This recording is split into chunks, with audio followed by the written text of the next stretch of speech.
दोबारा गवर्नमेंट में आने के।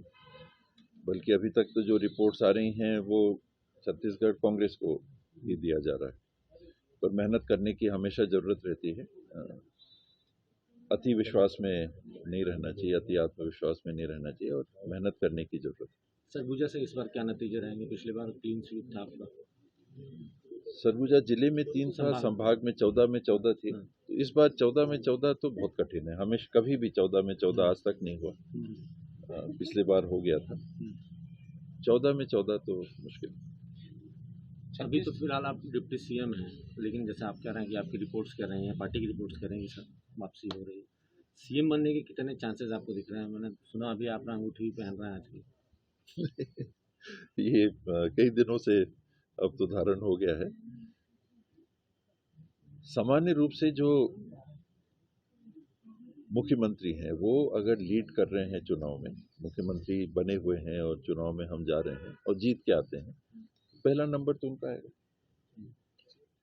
बाकी संभावनाएं थ्योरेटिकली बनी रहती हैं, लेकिन नंबर पहला तो उन्हीं का आएगा। एक टीम है, मैदान में उतरी, उसके कप्तान हैं, प्लेयर्स हैं, जीत के आप पाओगे तो अगले मैच में एकदम से कप्तान को क्यों बदल दोगे? जब तक कोई अलग परिस्थिति नहीं बनती है। परफॉर्मेंस को देख के और परिस्थिति को देख के फिर ऐसे निर्णय हाईकमांड करती है। छत्तीसगढ़ का वोटर कांग्रेस पार्टी को क्यों वोट करेगा? 5 साल में आप लोगों ने ऐसा क्या क्या काम किया है? परंपरागत कांग्रेस की स्थिति छत्तीसगढ़ के क्षेत्र में अच्छी रही। भौगोलिक क्षेत्र में मध्य प्रदेश के समय से, उसके पहले से वो प्रो कांग्रेस रीजन रहा है। बीजेपी को भी सफलता मिली है वहाँ, लेकिन प्रो कांग्रेस रहा है।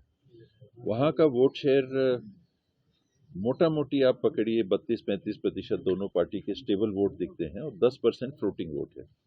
ये इधर से उधर होते हैं। आपने पिछले चुनाव में देखिए तो कांग्रेस 10% 11% वोट से लोक विधानसभा जीती थी और 5 महीने बाद करीब 10% से बीजेपी छत्तीसगढ़ में लोकसभा जीती। तो बेस वोट एक है और उसके ऊपर फिर जो फ्लोटिंग वोट है वो तय करता है।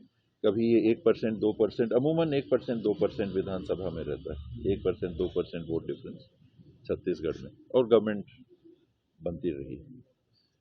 इस बार जो काम आपने जिक्र किया, कांग्रेस ने एक घोषणा पत्र जारी किया था पिछले चुनाव के पहले और 5 साल संगठन के माध्यम से काफ़ी पहल की थी। बहुत इश्यूज उठाए थे।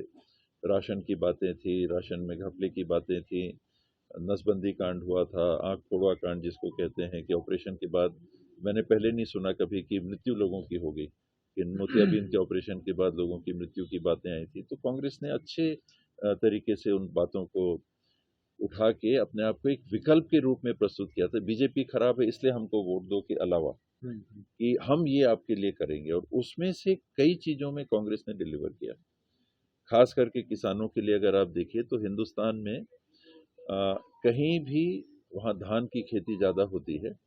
2800 रुपये के नज़दीक धान की खरीदी हिंदुस्तान में कहीं नहीं हो रही। प्रधानमंत्री जी उत्तर प्रदेश से आज सांसद हैं, वहाँ 1200-1300 रुपये में धान की खरीदी होती है। न्यूनतम समर्थन मूल्य 2000 से ऊपर पहुँच गया है, लेकिन धान की खरीदी वहाँ पर 1300 में। बिहार में 700-800 कहते हैं कि धान की खरीदी होती है। ये बड़ी आबादी जो करीब 75% गांव में रहती है और किसानी पे निर्भर करती है, उसके लिए धान का भाव, वहाँ का मेजर क्रॉप धान की फसल है, गन्ने का भाव, मक्के का भाव, तेंदुपत्ता का जो जंगल का एरिया है जहाँ मान लीजिए खेती तुलनात्मक कम हो रही है, उसको दिया। करीब 67 वन उपज को न्यूनतम समर्थन मूल्य में खरीदा। मिलेट्स, आजकल मिलेट मिशन की बात हो रही है, राष्ट्रीय स्तर पे हो रही है, अंतर्राष्ट्रीय स्तर पे हो रही है। इसको हम लोगों ने घोषणा पत्र में रखा था। आज मिनिमम सपोर्ट प्राइस दे रहे हैं।